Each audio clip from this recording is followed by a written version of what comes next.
It's the My First Gig podcast, whoa. Sharing stories of first gigs and shows. Comedians sharing their memories. The fun and entertaining, exciting and crazy. With Dwayne Dugan as your host. It's the My First Gig podcast, here we go. Looks like we made it. Look how far we've come, my baby. Hey guys, we are here. We have reached it at last, a conclusion. 3 years in the making. It is the final episode of My First Gig with me, Dwayne Dugan. Series 3, episode 12. And what a fantastic guest I have today. I've had this episode in the bank for quite some time, and I wanted to save it for a series finale. Obviously, the first series was sidetracked by the pandemic. The second series was Pandemic Stories Online, and now at last, the end of season 3. We may have taken a while to get here, but the wonderful, the iconic, the legend that is Phill Jupitus is closing out this season. Episode 30, and what a story it is. You'll hear once we get into the little chat there that when I ask, hey Phil, what's your first gig? He says, which one of them? Because he doesn't have one, he doesn't have two, he has 3 first gigs, and it is a great story. It's an extra long bonus chat. Phil was over doing a couple of shows in Dublin in March 2020. Literally the week. I know I say these were just before the week. Some were a couple of weeks, some were a couple of months. This was March 2020 before the lockdown happened, and Phil was over doing some shows around North Dublin, and we met in the beautiful seaside town of Howth in a hotel after he had completed the shows, ready to fly back to the UK. And he was very gracious with his time. I asked him for 30 minutes. He gave me an hour and a half. And you can get an hour of it right here on Acast for My First Gig. If you would like to hear more, if you would like an extended episode, if you would like some questions that you don't get here on the Acast feed, then go to patreon.com/myfirstgigpod and get early, get ad-free, and as I'm saying, get extended for just €5 a month on the Club Comic tier. And that's not all. While this is the season finale and I'm going to take a little break and come back with more episodes early next year, fear not if you are a Club Comic member on Patreon. Starting next week, I think next Friday, exclusively on Patreon. These will not be public. You will not see them in your iTunes app. You will not see them on Spotify. The only way to get these bonus episodes, we're going to have 10 bonus episodes with the stars of the Irish comedy scene, My First Gig, telling their first stories. Kicking off next Friday is by subscribing to Patreon. So head over to patreon.com/myfirstgig. And yeah, I'm delighted that we finally made it. It's mad that this was meant to end the season that started in 2020, but it just took a while. Obviously the pandemic shut things down, but here we are. We finally made it, and I am delighted. It's been a trying couple of weeks trying to secure interviews over the last couple of months while touring comics aren't necessarily happening, and I've snookered myself by making it exclusively touring comics because I have the second series on Patreon of the Irish comedy scene. So any comedians who live here are part of that. But I hope you've been enjoying the episodes last week.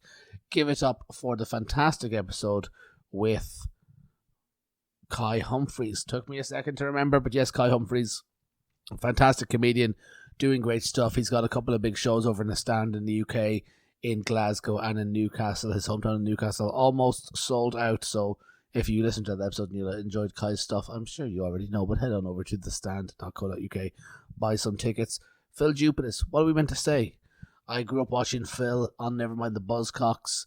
Phil started in poetry, he'll tell you in the episode, and then moved into stand-up comedy and became a staple of the British comedy scene, and certainly on telly in panel shows. And Phil, yeah, he was a lot of fun. I didn't expect, when you meet these people that you've known for 20 years but never met them, never known them personally, you're never sure what they're going to be like, and he could have been more gracious with his time. I remember even afterwards, he was promoting the podcast, even when his episode wasn't on.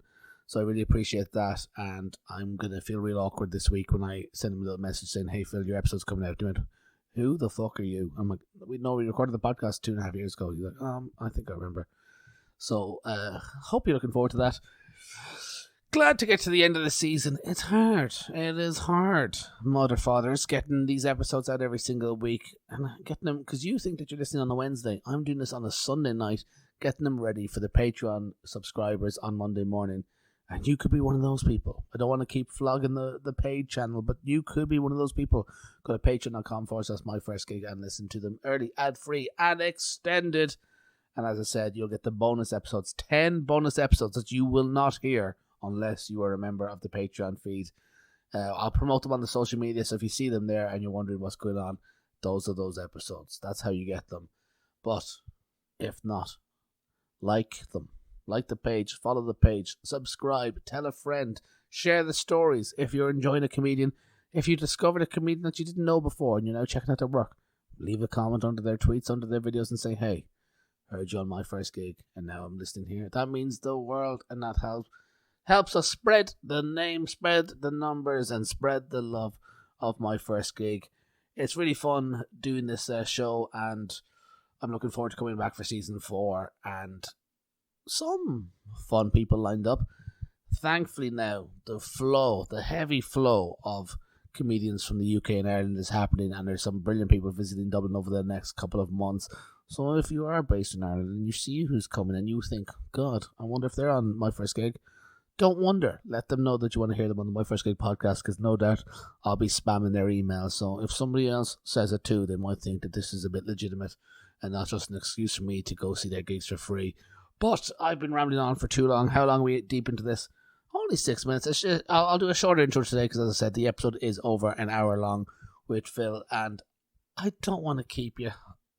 Don't want to leave you waiting. Don't want to leave you hanging. So if you're here to listen to My First Gig with Phill Jupitus, well, guys, then now is the time. Sit down. Put your headphones in. Get a snack. Maybe some crackers, maybe some butter. Maybe some fresh toast. Maybe you got a crisp sandwich going on. Maybe a little bit of chocolate. Whatever your nibble of choice is. Get it inside you. And listen. And relax. And enjoy. My First Gig with the icon, Phill Jupitus.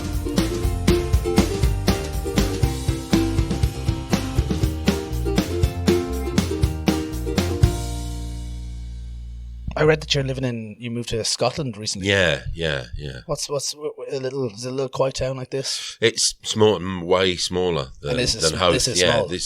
It's a fishing village north shore of the Forth estuary that I won't name, but I mean there's only 4 of them.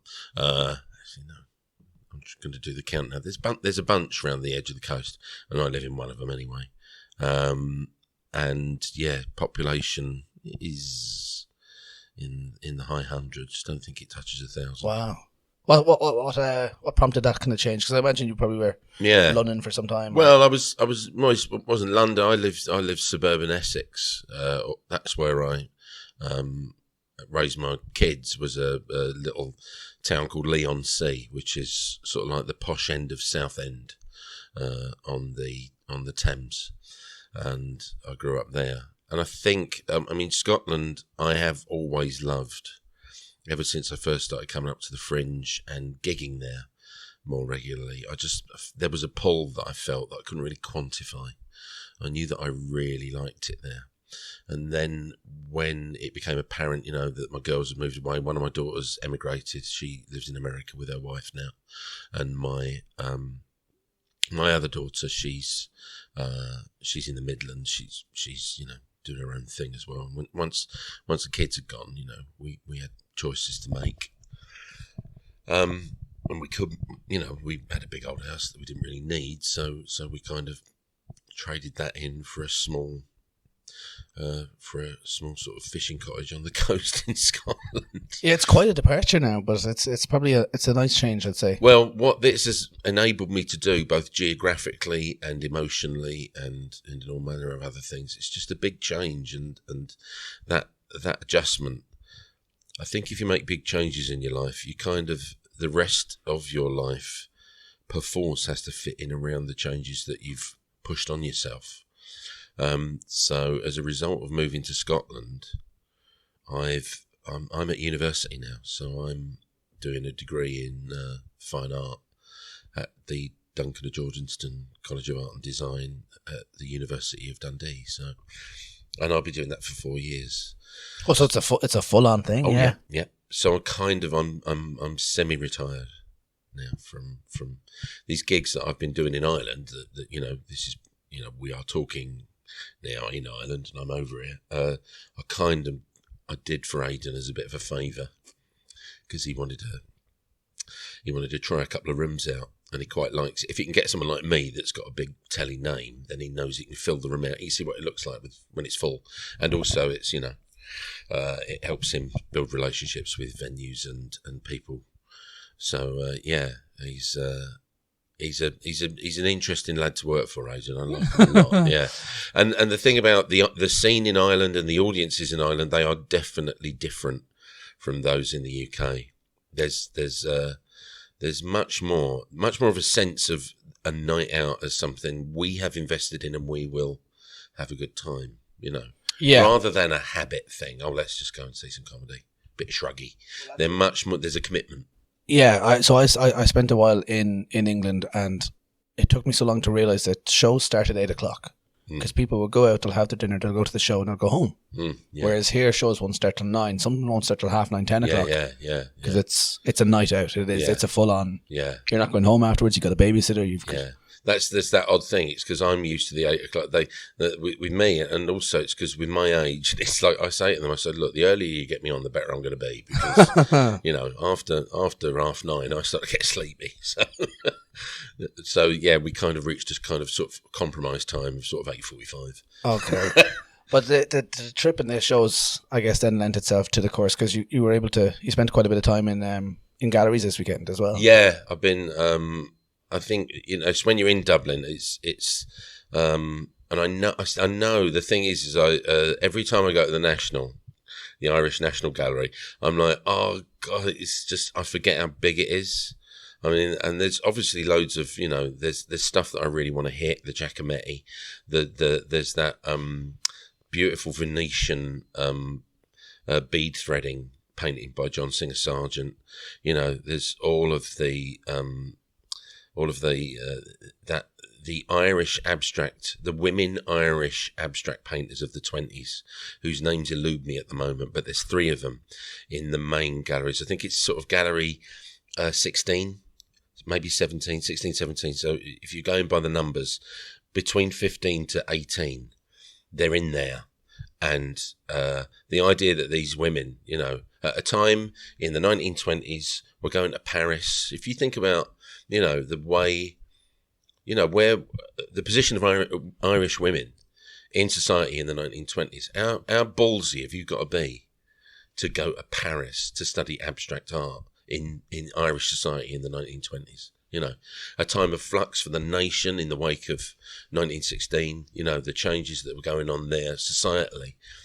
But as women to go, right, well, good, freedom, great, let's grasp it, let's do it properly. And I'm just fascinated that they went and they did this work. And the work itself is absolutely outstanding. So, yeah, we've got some hoovering going on out there. Good industrious. I don't think we're touched just yet, but we'll see how we get on. Yeah. You mentioned a little while ago you've loved Scotland since going to the Fringe. When did you first go to the Fringe? I think it was 1990 was my first Fringe. So we did, myself and a comedian called John Mann, did a show called the Live Essex Show, and we were there alongside. That Hoover's getting closer and closer. She's right up at the door now. Listen, I don't know if you can hear it. She's actually now banging the door frame. If she wants to come in here, she's going to have me looking at her. But yeah, it was me. There was a poet called Little Dave, a musician called Murray Torkeldsen, another singer-songwriter called Rainbowing, and we were all from Essex, and so we had the idea of doing this thing called the Live Essex Show, and we made all the classic mistakes of a first Fringe show, which is there was 5 of us, so economically there was never going to be enough ticket money to give us any money for each other. No one was going to be making any money. The show was an hour and a half long, so we were paying for a double slot because it was longer than an hour. So We just made every mistake you could make about going to the Fringe. We got a lovely little flat that we all lived in together. Lorraine got a room to herself. I seem to remember I was in a sort of cupboard I was sleeping in, but we there were sofas, everyone kind of, found their way. But it was just, the thing is, it was just being at the Fringe was such an overwhelmingly extraordinary experience, and it's like you suddenly realise you're in this city where there's just thousands of creative people making their work, and that a feeling still sort of persists even, at the Fringe now. Whereas because I've seen it again and again, all I've watched is the escalation of stand-up as an economically simple way of doing. So all I see in Edinburgh now is portrait photographs of someone making a face, their name, a pun title. Shows now are usually high concept shows, which means they're based around a theme. So it's like, here's my, I got into Twitter arguments with trolls, and here's what happened. And people that do, PowerPoint presentations as their shows. And it's all, everyone, the grammar of putting on an Edinburgh show is attainable through technology now to everybody and the promotion. And so it's a quite sort of level playing field. But there are just thousands and thousands and thousands of people ostensibly doing the same thing. And I don't know how healthy that is for an international art festival. That's what I wanted to ask, is, someone who's seen it, I love hearing the stories of the Fringe in the 90s, but I've only experienced it in, say, the last 5 years. It's just, the enormity of it is... I think that certainly my thing is how you don't want to reinvent the wheel exactly, but how do you do it in a different way? And so that's why I, as a television, a known television personality in the UK, so I thought, how can I do this differently? And I went, right, I'm going to do the free Fringe. I'm going to do free shows. And my agent thought I was insane. And now, but people were like, oh. And then once you get in and you start doing it, and you realise that it feels more like a festival when you do free shows to me, I understand that, the standard sort of ticketed way of doing things is there, but there appears to be an industry system for the Fringe of review websites, and Chortle and everything. There now appears to be acts that go up think, right, I need a good review from Chortle, and I need a good review from 1-4 Review, and I need a good review from this. And when are the review people in? When are the award people in? When's this one? It's, everyone seems to be going up there with a career objective in mind. And I'm like, well, where's the joy in that? That you're going up there and it's turning something. I got into comedy because I didn't like work. And now this industrialised system for marketing comedy that the agencies and the promoters and the venues have, I'm really not sure how good Underbelly adding to the whole Edinburgh thing has been. I mean, it's made Charlie and Ed a lot of money, but I'm not sure how good it is for the soul of the city. I quite like it just seemed a little more ramshackle back in the 90s. But, I realise now, and I'm fully aware that anybody listening to this is thinking, you stupid old cunt, what you on about? Why are you, moaning about how much better it was in the good old days? And I'm not saying that. I'm just saying, that progress is unavoidable. And the way that Edinburgh is now, I just don't love it like I used to. I'm much more likely to go and see theatre or dance at the Fringe, because I just find stand-up too overwhelming, just the sheer choice. I'll go and see mates doing stuff, But if you go by this year's numbers, I think on the two main free Fringes alone, you're competing with, I think it's 4,500 shows. Jesus Christ, think about that. That makes no sense whatsoever. But it is it's an open invite. It's not even an invite. Well, I used to like, even look, you think, oh God, it's just like everyone goes. It's like it's a money making machine. But like Glastonbury, Glastonbury's a money making machine. But Michael Eavis knows every 4 years, take a year off, let people reset, stop doing it. And I think Edinburgh should do the same. I think there should be no fringe every 4 years. Let the city be the city in August. And then maybe people then can reevaluate. And you know why they don't do that? It's because there's just too much money at stake. It's the majority of the city's income happens in those months. Like Travelodge charges 4 times as much for a room at the weekend in August. 4 times as much. Look at the Airbnb rates in August for rooms. Just talk to comedians about some of the horror stories of some of the shitholes they end up staying in and what they're charged for them in Edinburgh. What people, and miles away at times. Everyone is trying to make from this what should be an overwhelmingly positive thing has just become this. It's a monster that's sort of out of control, and I genuinely think that they should not do it. They should stop it for a while. I'm not saying be like the Olympics. Even Manchester, the International Festival. How important is Manchester International Festival to the people of Manchester? It's an incredibly vital thing. And they could easily do it annually. But no, let's do it every 2 years. Let's not make it stupid. And I seriously think that the Fringe 1 year should not happen. Let's just not do this. And I think the people of the city of Edinburgh that live there would be thanking you. I mean, and also, the comedians in August, let's see how they react, what they do. Do they set up a festival somewhere else? Do they work harder at getting more gigs? What happens? What do they do? Let's see what the industry does and how it reacts to not doing that. But it simply won't happen because there's too much money at stake. I just think it's not what it was. It's just not what it was, and that's the nature of progress. That is the nature of the world we live in, and I can't do anything to change that. These are just thoughts. No, it's very interesting. So, as we touch upon your first gig, I want to ask you just before that, what's your first memory of comedy? And you can interpret comedy however you wish. So that would be as a child. So my first memory of comedy in that someone who was going against the grain of what was around them and being me thinking, looking at someone in a situation thinking, you're funny, you're the funny one, you do something that the others don't do, and I like it. I don't know why I like it, but I like it.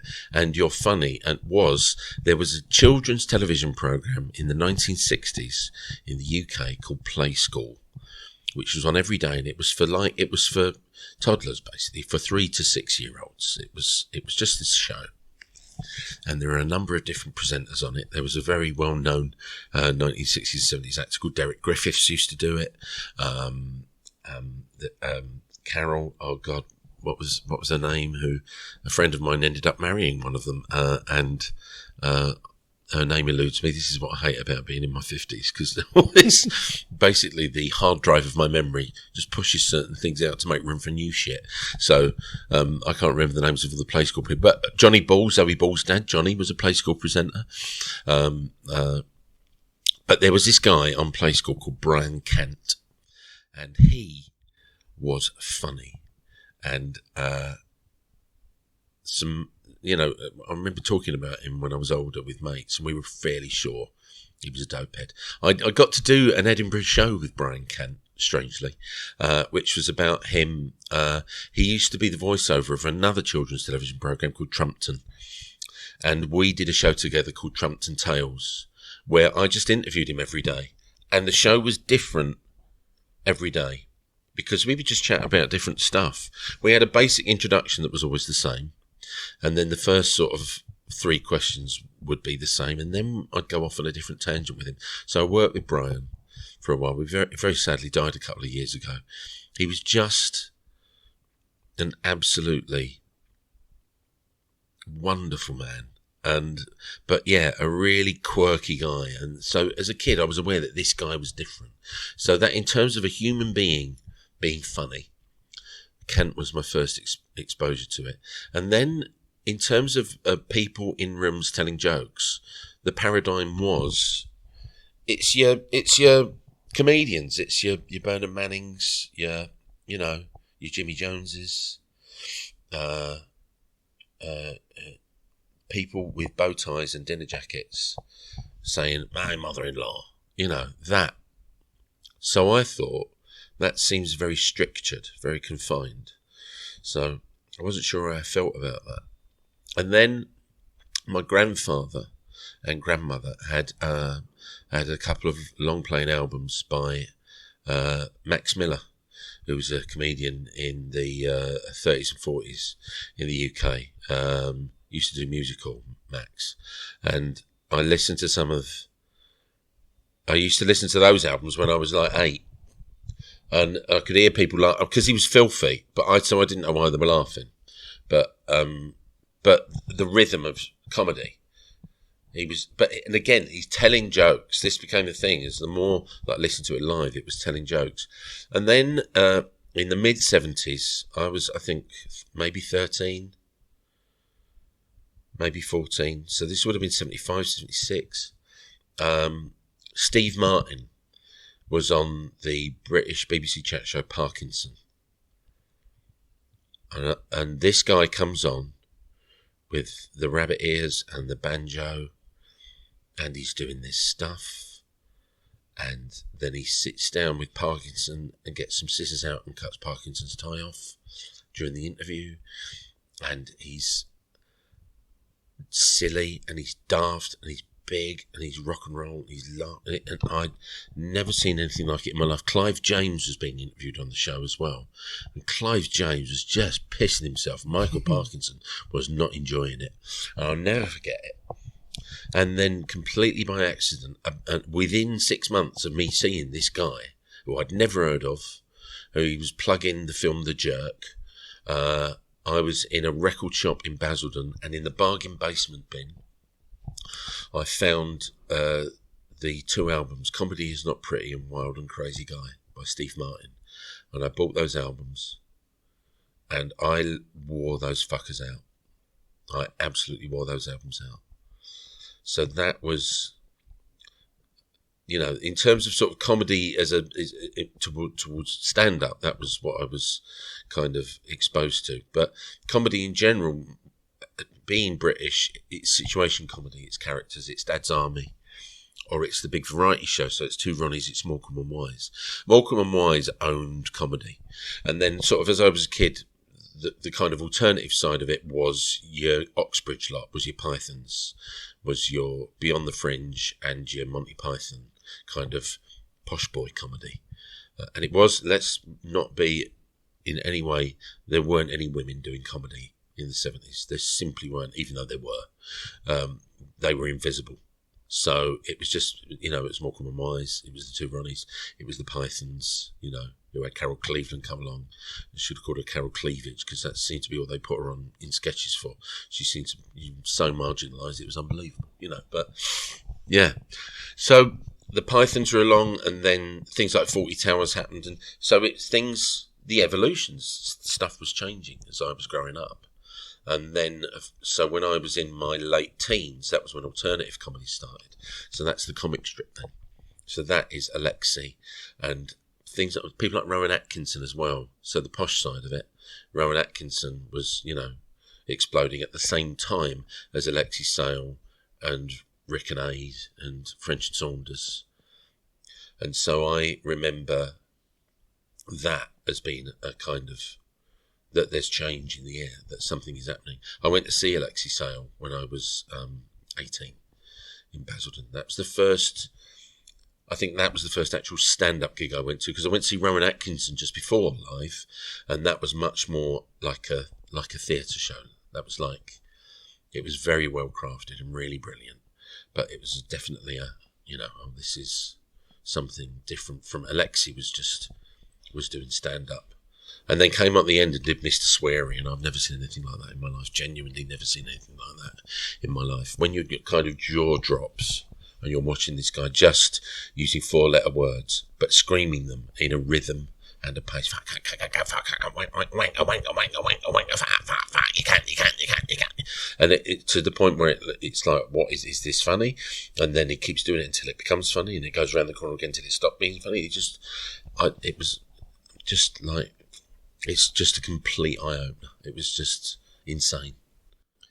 So through all that, you found different things that you enjoy, and that whether it's coming across Steve Martin and then finding the records and hearing the audiences laugh. What's it like then once you're first at those shows, whether it's Rowan Atkinson or it's like and then being part of that audience? Was that something different? Yeah, then? you're aware. I think you're aware, certainly with the Alexi Sale gig, because people will wink with laughter at that sweary bit at the end. And I think part of the absurdity is he's just saying fucking cunt. It's just all he's doing. How is that funny? And so, but there were 300 of us in that room, weak, and so there's a power in that, Being in that seeing it live. I'm so glad I kind of made the effort. I saw Rick Mail live, which was good because when he went on tour doing stand up, because most of how we knew him was the young ones and characters. So he did Rick from the young ones. He wasn't with Aid, so they had their kind of double act, Dangerous Brothers. So that they did. So Aid wasn't out with them. When Rick did the stand-up tour on his own, he actually went out with Andy de la Tour and Ben Elton. So Andy de la Tour went on first, and then Ben Elton came on and did stand-up. And Ben Elton was excellent, for all of the fact that he kind of went in a very different direction. Later on, yes, I sort of feel sorry for Ben because Ben made some choices in his life, which was firstly to be very left-wing and Labour, but then to become very establishment by the same token, and he always wonders why people give him such a hard time. Well, it's like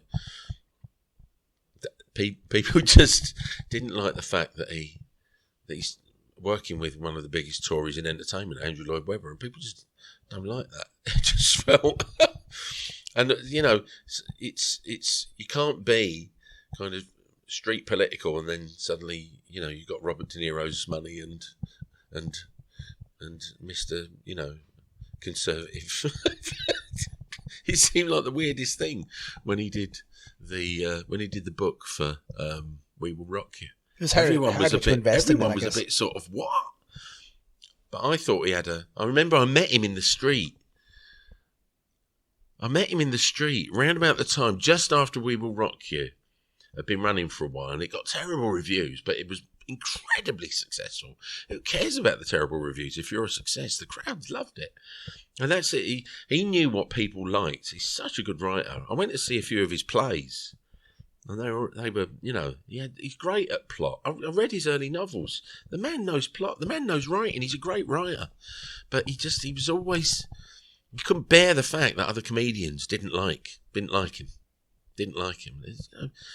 You've got to develop you've got to have a tough hide about it. And I'm thinking, he went off to live in Australia, He's got to have a bit of a tough hide about it, I think, But I remember bumping into him in the street, and I'm like, and I was quite upfront with him. I mean, I've got to say, mate, I couldn't believe it when I saw you sat with Andrew Lloyd Webber.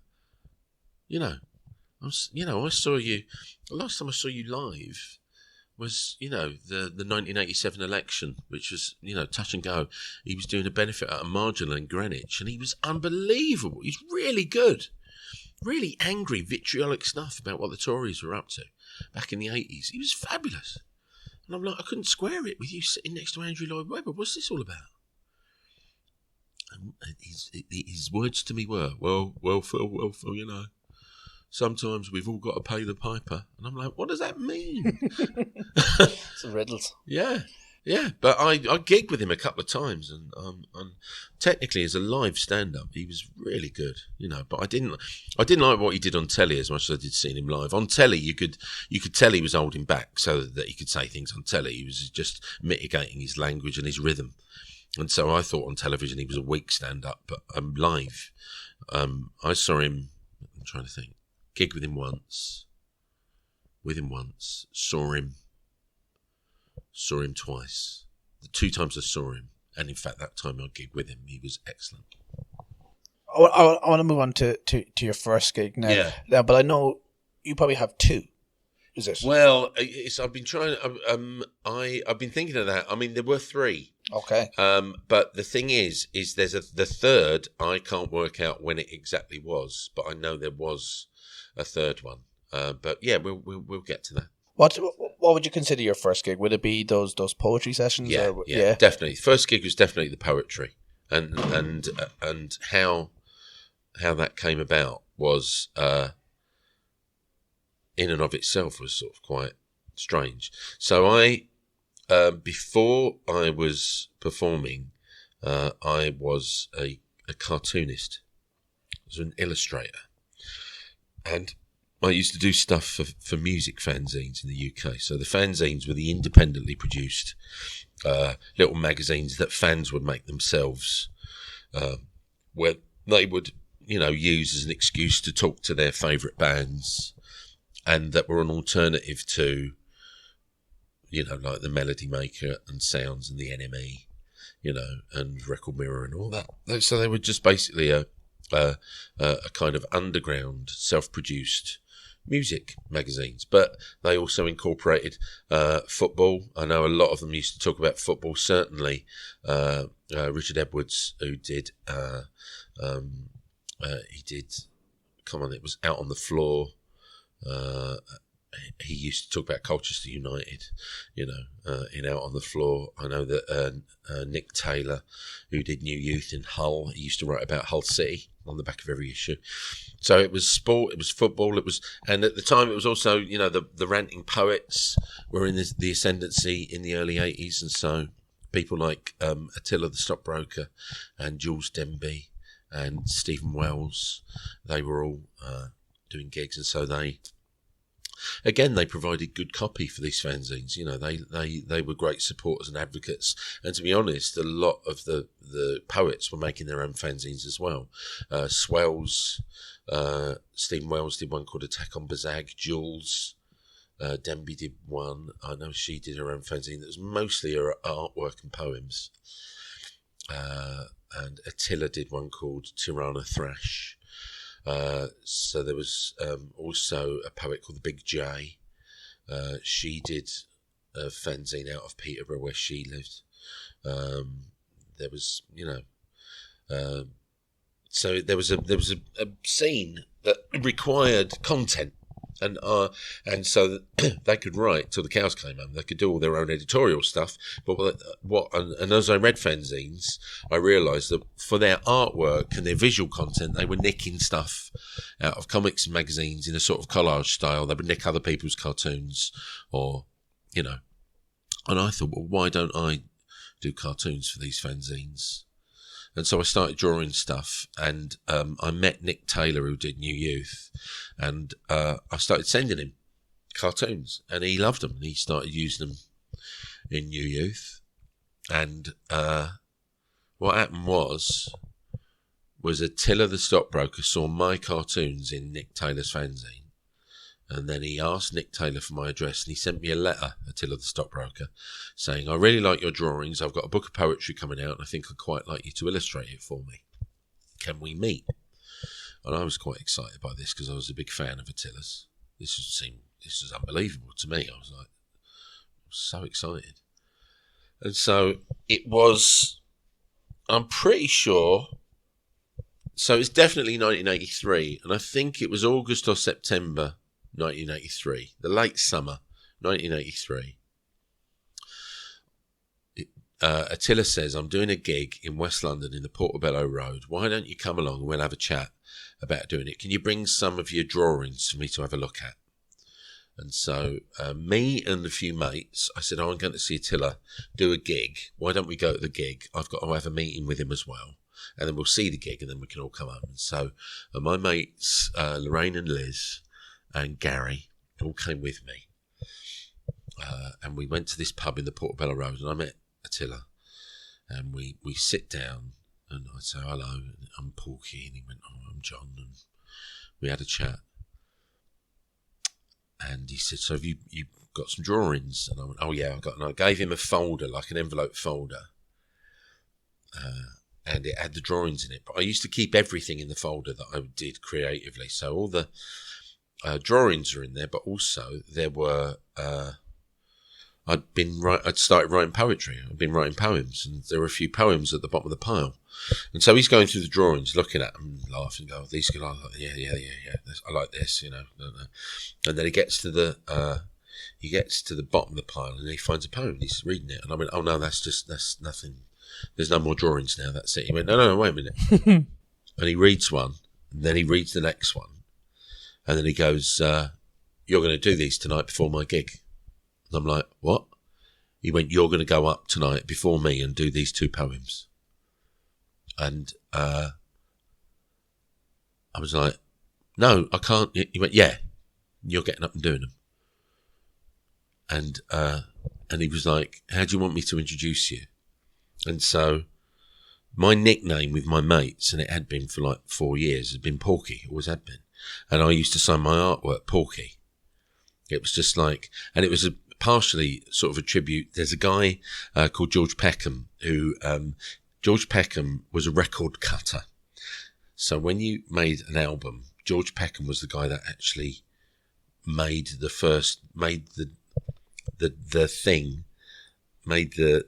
actual cut the groove in the metal plate that would make the records.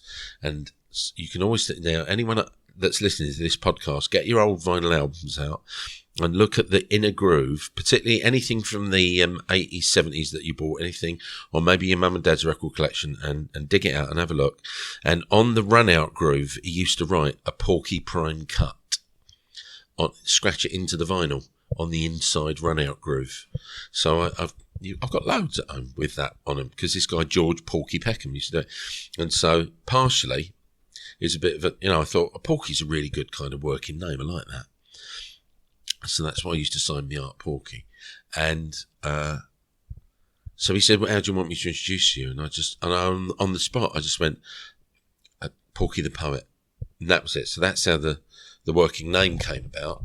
What time of the day are we talking? This was in the evening. So it was an evening gig. So I met him at about 6. We were having a few scoops. Gig started at 7:30. I went on stage. Yeah, I went on stage about 7:30. You didn't have too much time to think about it, then. Nope. And that's it. He went, and I can't even remember what John said. He went, "It's his first ever gig. He's a really good cartoonist, but I just discovered that he's a poet as well, and his poems are really funny. Please welcome Porky the Poet." And I went on stage and I did 2 poems. The first one I did was called "They've All Grown Up in the Beano," and the second one was a dog shit poem. All Grown Up in the Beano I could recite to you right now, easily. I can do that for you. I would still remember it to this day. Dog shit one I've forgotten. Yeah. We got a little bit of the... "They've all grown up in the Beano. Dennis the Menace has got pubic hair. Biffo is well into anarchy now. He's more of a punk than a bear. Lord Snooty is a High Court judge taking bribes through a Zurich bank and running with the Avenue when he sold bunkers and castles to the Yanks. Grandpa is at last 6 foot under. Roger the Dodger is in the SPG, now dodging charges for murder, but Lord Snooty will help him, you'll see. The 3 bears are on racks in Harrods because Hanky shot them at last and Tisha was thrown out of Bass Street for being too pissed when in class." That's about half of it. Yeah, so, yeah. So that was it. So I did that poem, and then, so that night it was like, okay, you can perform as well. They went down well, crowd, no heckling, no nothing, because it was poetry though, and it was a crowd there for Attila, so it was,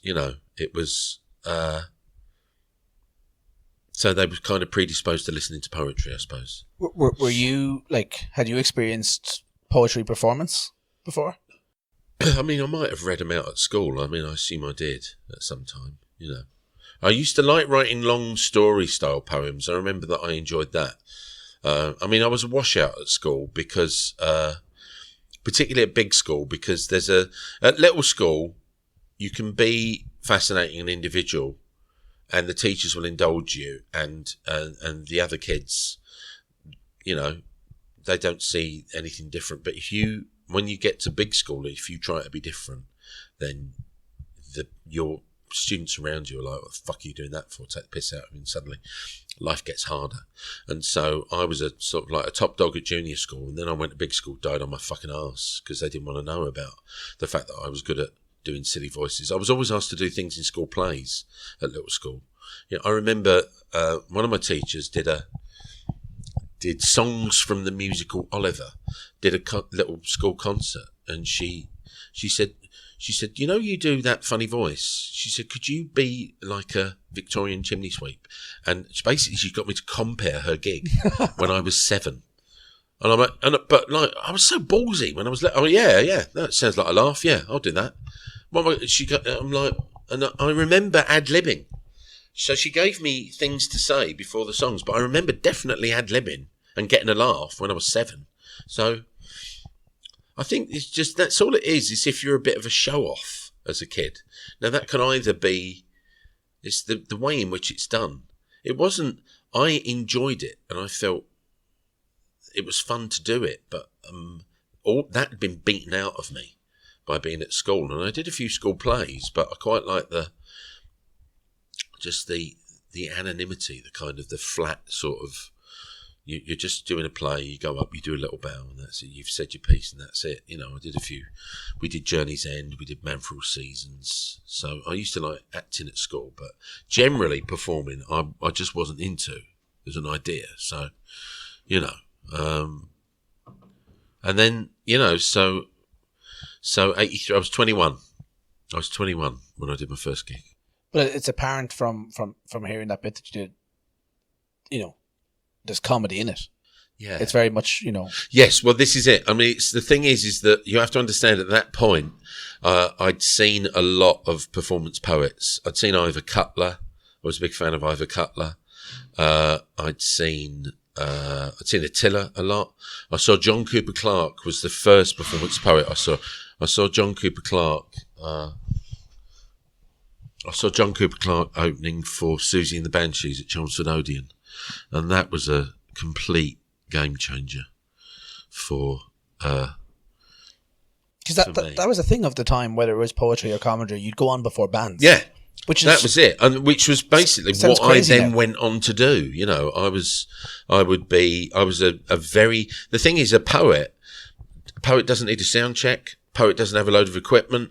Poet doesn't, it's the portability of a poet as a support act. Paul Weller took me on tour with him.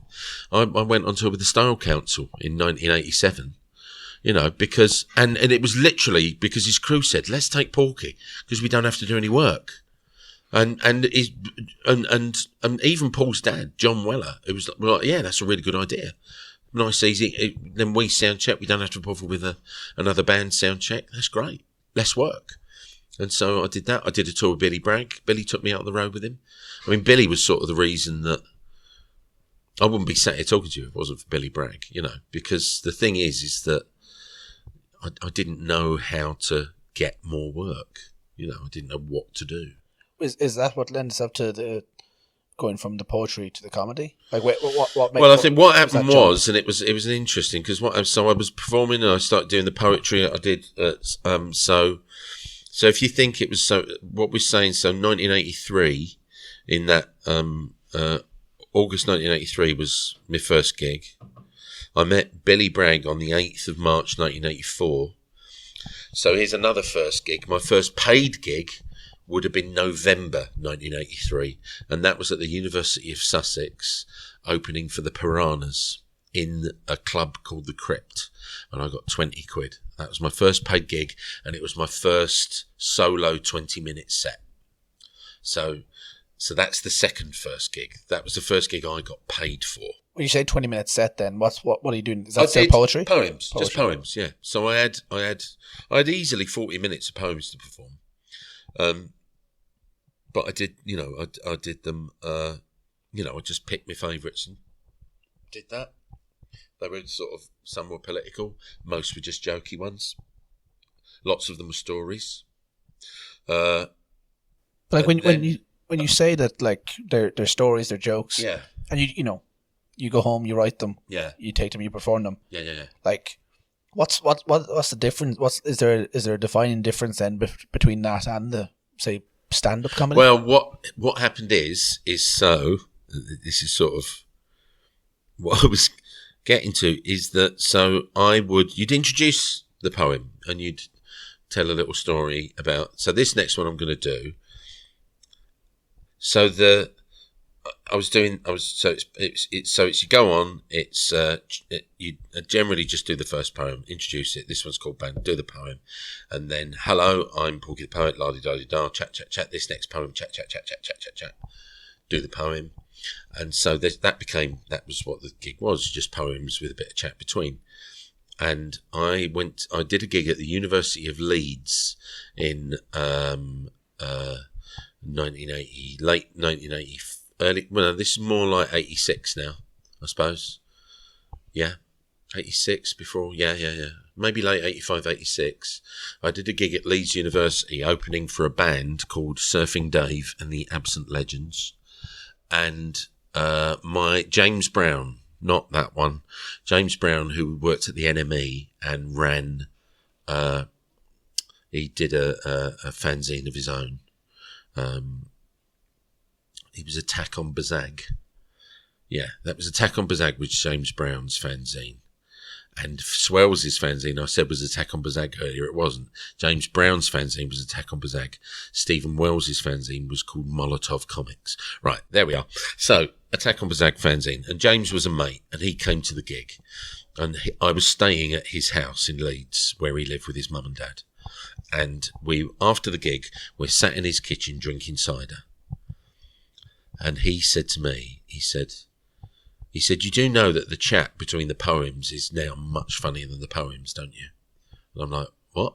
He went, your chat, when you talk to the audience, it's funnier than those poems. Those poems are just, they're all right, but the chat is funny. And that was the first time I ever thought, I didn't even know chat could be comedy. But then I started going to see acts, and I was seeing people like Kevin Day and Mark Thomas, and I was meeting people like John Mann, and so I was meeting people who were just, because even then at that point in the 80s, I thought comedy, you needed jokes. You had to tell jokes.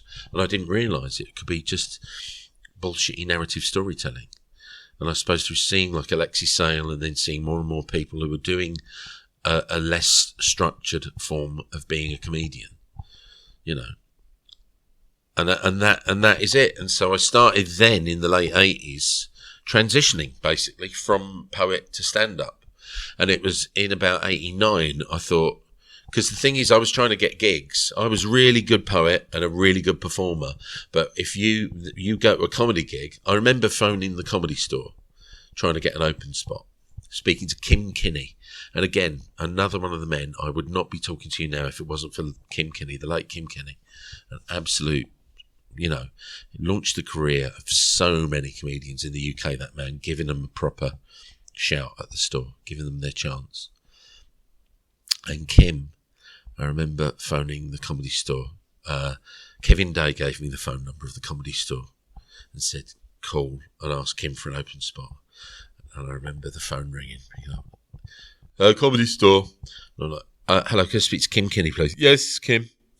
I went, hi, Kevin Day gave me your number to ring to talk about an open spot. What's your name? And I went, oh, it's Porky the Poet. He went, we don't book poets, and hung up the phone. So that day I thought, I've got to use a different name. I've got to get a different name. So I decided to start working as Phill Jupitus. So I gave it a couple of weeks, and I phoned a couple of weeks later and said, my name's Phill Jupitus. Kevin Day told me to ring for an open spot. And I had to do, I did 3 open spots, and he was never there. They went well, but, you know, I kept coming back. I did 3, and I kept coming back. I kept phoning, and eventually I did one, and he saw me, and then I got booked. And I would say, you know, my first proper booking gig at the Comedy Store, I kind of consider my first stand-up gig, and I couldn't tell you when that was. What I'd like to do actually is go down to the archive at the store and look and see when that was, but it would have been 1990 or 1991. And by this time I was also a parent, so the pressure of having to get work was much more upon me. So there were 3 first gigs in a way. There was my first gig where I just got pushed on stage by Attila. My first paid gig that I got opening for the Piranhas. Because the first time you get money for it, then you're a professional.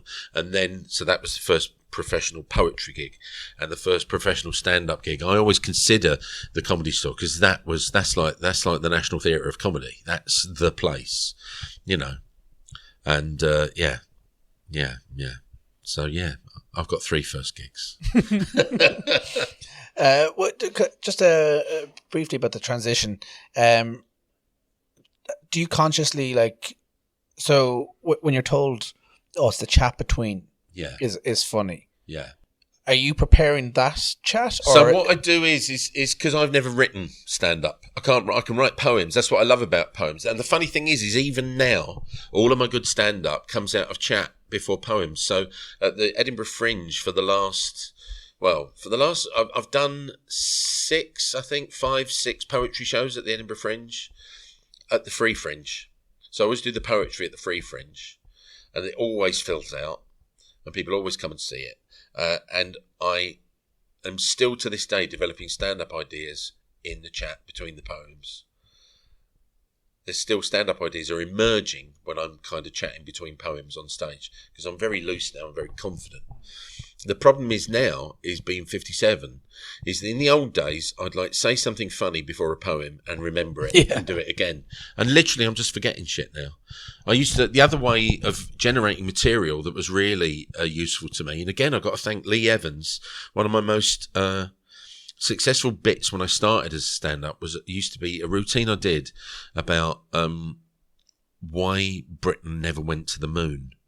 And it was just, the conceit was astronauts from Essex, you know, and it was just about, and it ended up with astronauts on the radio, but getting a minicab company from Southend on, you know, being a mission control, this is Apollo 13, and I remember, it's a prick up in Basildon.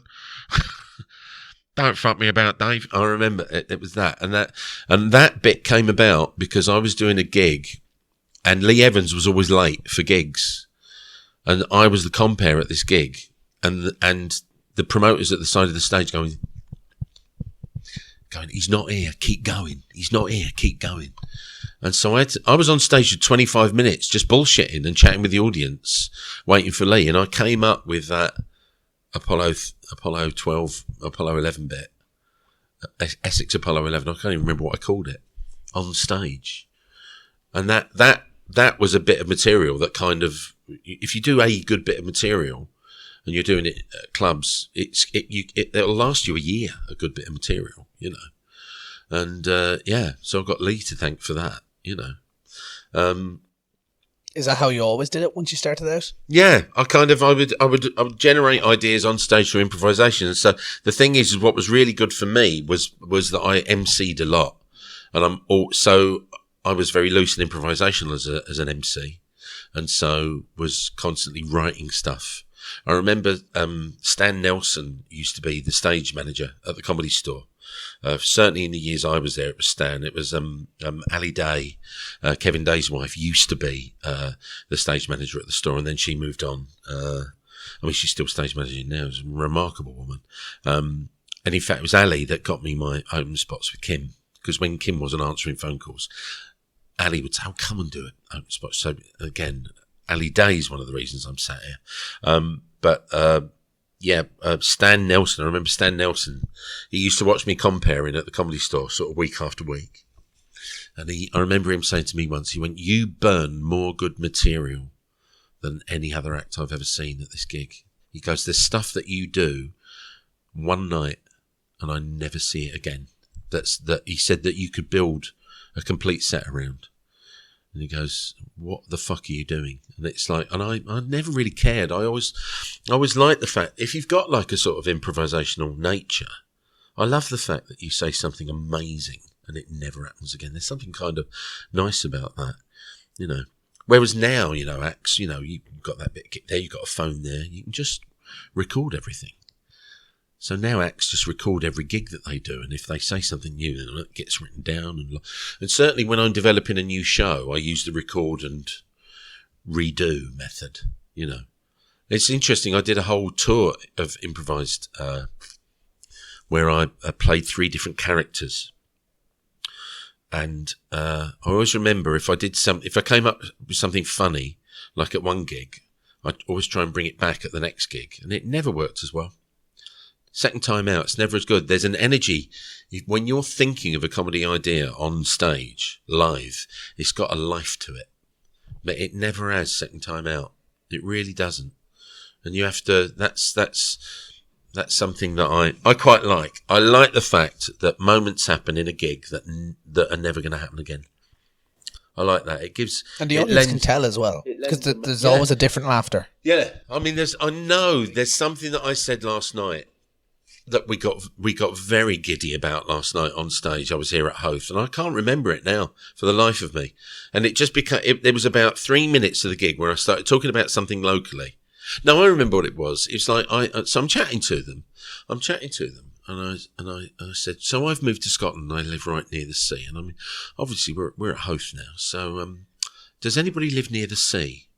And they were completely silent. And I'm like, don't take the piss. I'm like, don't take the piss. Come on now.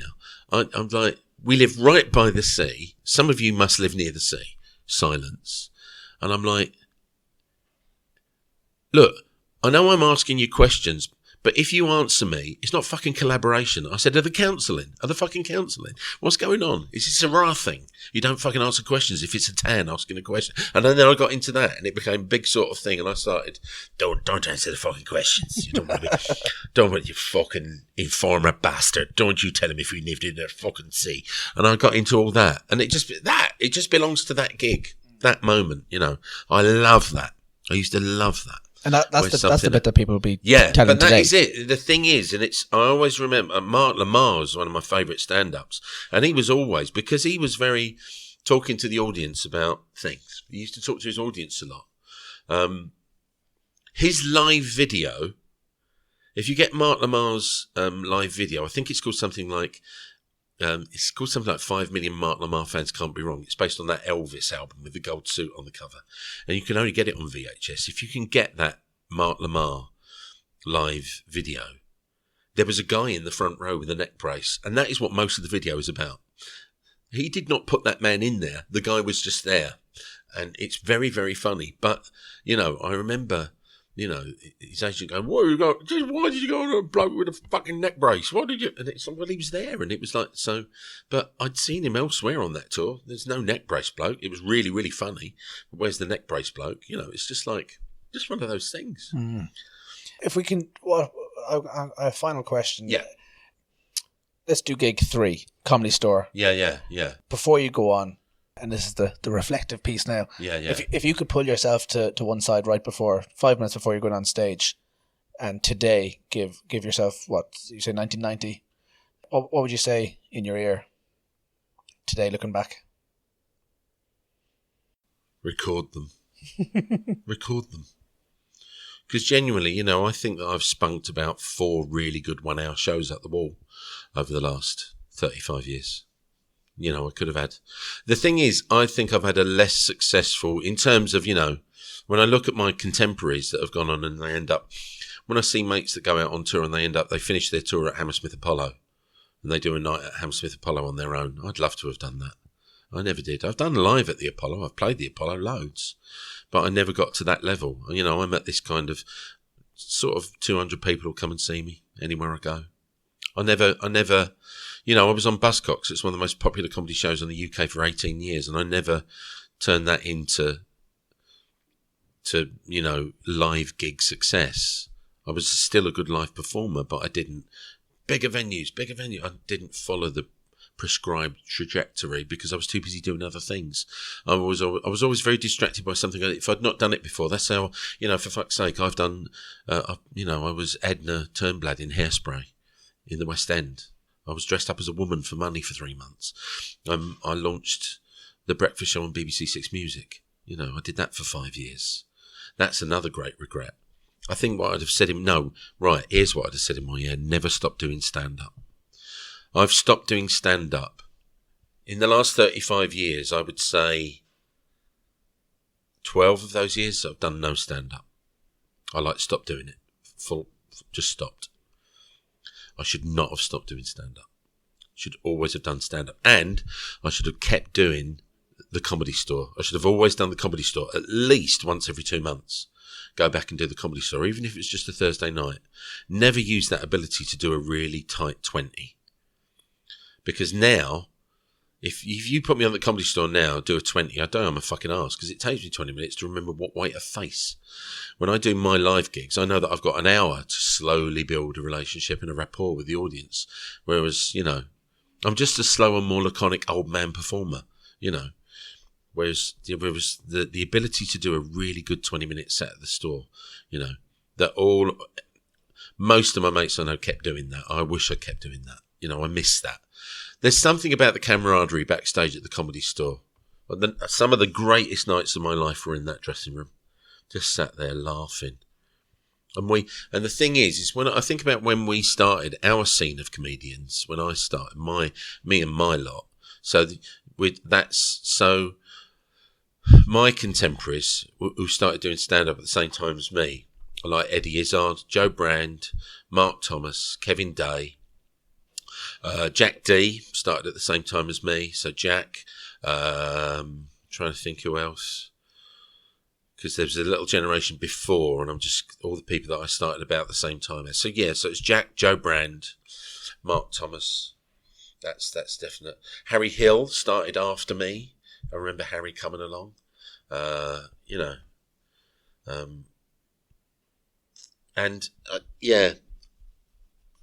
don't even know what my point was. Stick at it. Yeah, it's just kind of, I just wish that I'd had a better go, really. But, can't grumble. You see, the thing is, when I look back at what I've done, I just think it's been a charmed bloody life. Buzzcocks was, one of the longest running comedy shows on BBC Two, did that for 18 years. The work that I've done in musicals, I've been in The Producers, I've been in Spamalot, I've been in Hairspray, I've been in Urinetown, which was one of my favourites. The radio that I've done, I used to listen when I was a child to I'm Sorry, I Haven't a Clue, and I've been on it 3 times. It's one of my favourite ever radio shows. I've been on Just a Minute, which, was not really a favourite of mine, but certainly to go on it is a singular broadcasting honour. I've been on shows, I've just, think, and it's just, I've got no regrets at all about how the career went. No regrets at all. And all I ever think is it might have been nice to do it slightly differently. But I think that all the time anyway, because that seems to be my predominant thought is, how can I do this differently? How can we do this that it's not been done before? Which is why I'm not sure I'll ever do Edinburgh again now, because I just think it's too busy. I'd rather think of something else to do in August, comedy-wise. Go somewhere else and do something else. Because I just think that Edinburgh now, it's more like a trade fair than a festival. It's somewhere to go to, it's somewhere for young people to go and show off to each other. I think I've said my piece in Edinburgh now, and I've got nothing new to add. And until I have, shut up and go do something else. Do something fun. Yeah, exactly. That's why I'm at uni, mate. There you go. Thanks for this, Dwayne. It's been really good fun. Thank you so much, Neil. Cheers.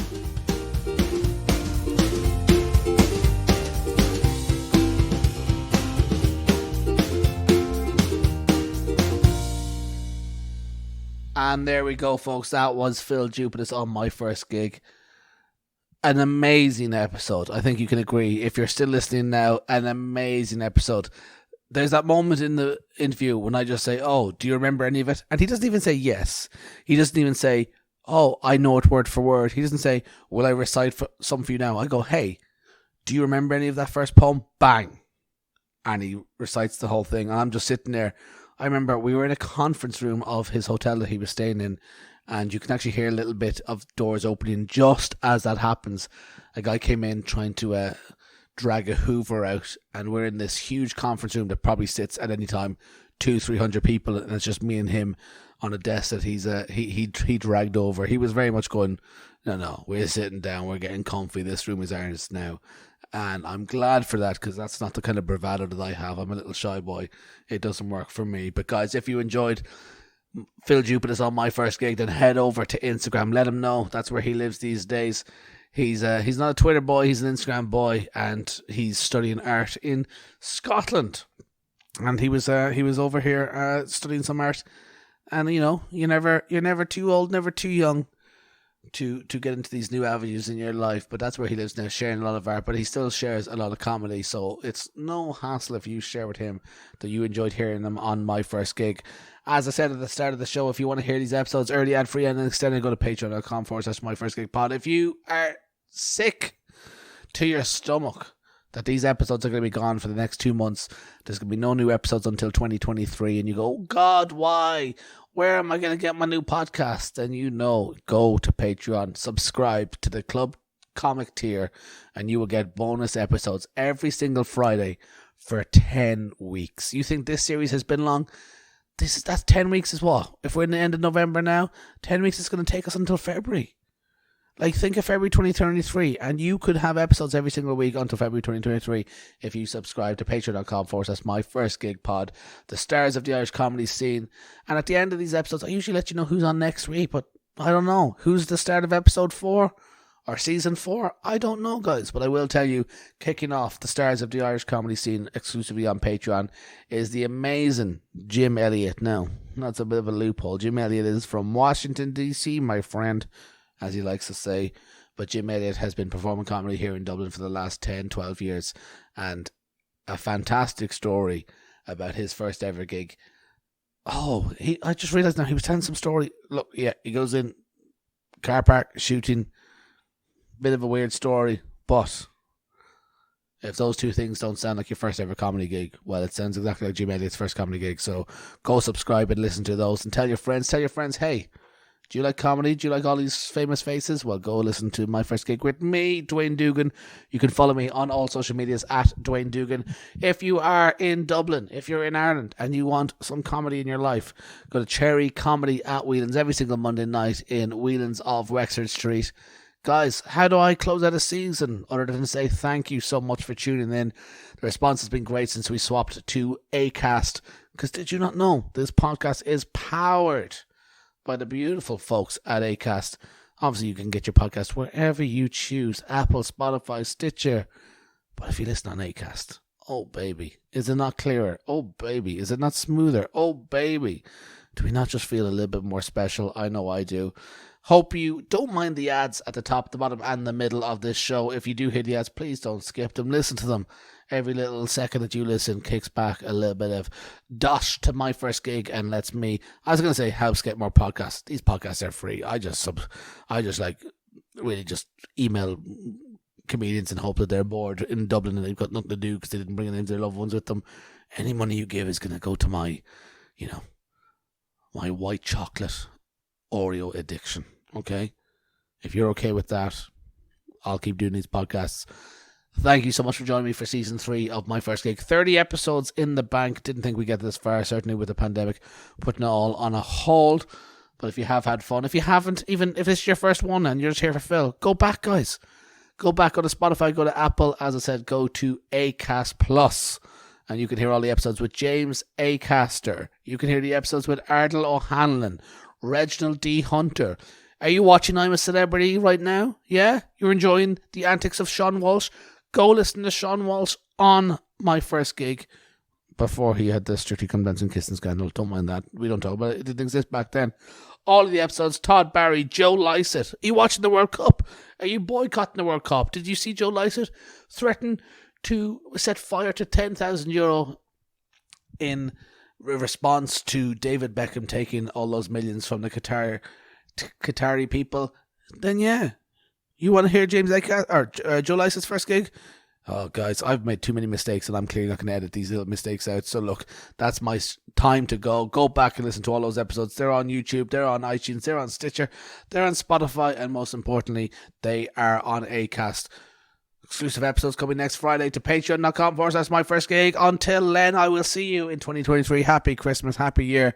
We're back, guys, and we're coming back a lot sooner than we did last time. Thank you so much for joining me. I've been Dwayne Dugan, and I bid you farewell. I say good night, mwah, and goodbye. Bang. It's the My First Gig podcast. Whoa. You've been listening to My First Gig with Dwayne Dugan on Acast. Follow online at My First Gig Pod or at Dwayne Dugan. For classic episodes, ad-free, early access and more, head to myfirstgigpod.com. This is My First Gig with Dwayne Dugan, powered by Acast. Enjoy.